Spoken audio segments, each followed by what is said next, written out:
Hi mga mahal! Welcome to my channel. So today mag-unbox tayo ng binili kong album ng New Jeans sa Shopee. Yay! Ang saya ko talaga mga mahal. Alam niyo yun kasi itong binili ko, ang tagal ko itong pinag-ipunan. Nakabili na ako mga mahal. Pinag-ipunan ko itong mga mahal. Pero mura ko lang naman siya nabili kasi nga payday sale. So binili ko na. Nabili ko lang siya for 560 pesos. So diba? Tapos free shipping pa siya mga mahal. Ilalagay ko pala yung description sa baba. At salamat nga pala mga mahal sa panonood ngayon. At don't forget to like, share, and subscribe.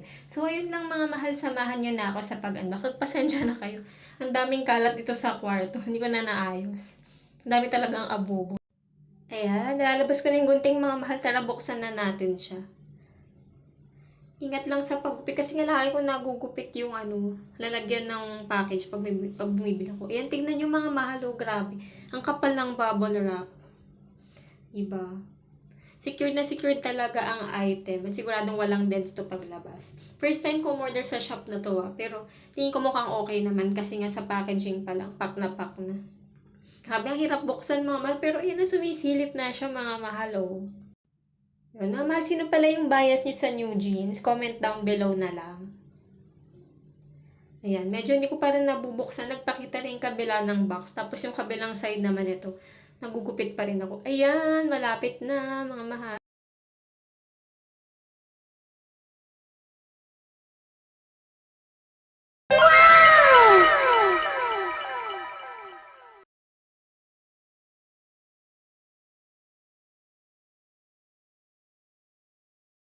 So, ito na siya mga mahalo. Grabe, ang gaganda nila. Ang ganda ng album. Gusto ko talaga sanang bilhin yung Hype Boy.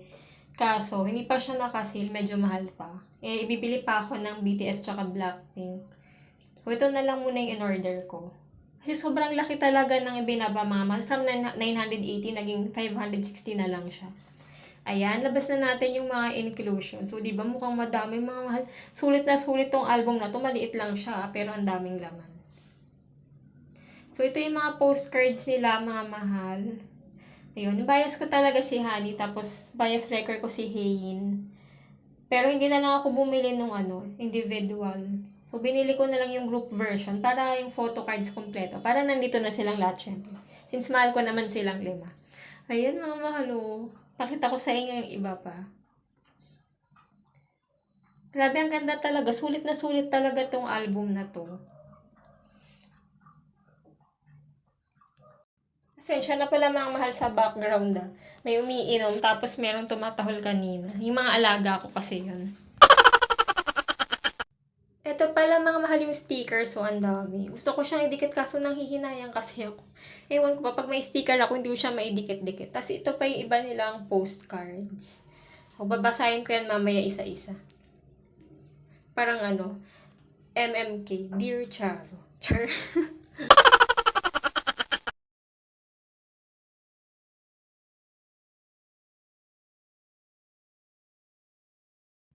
Grabe mga mahal, ang daming postcard. Siguro parang nasa 20 pieces siya. Hindi ko lang nabilang ng maayos. At ang gusto ko dito sa album nila kasi maliit lang, so madali ko siyang i-store. At ito na mga mahal, yung pinakagusto ko sa binili ko, yung photo cards ng OT5. Ayan, mga mahal. Excited na ako ilagay ito mamaya sa album. O, diba? Ang gaganda.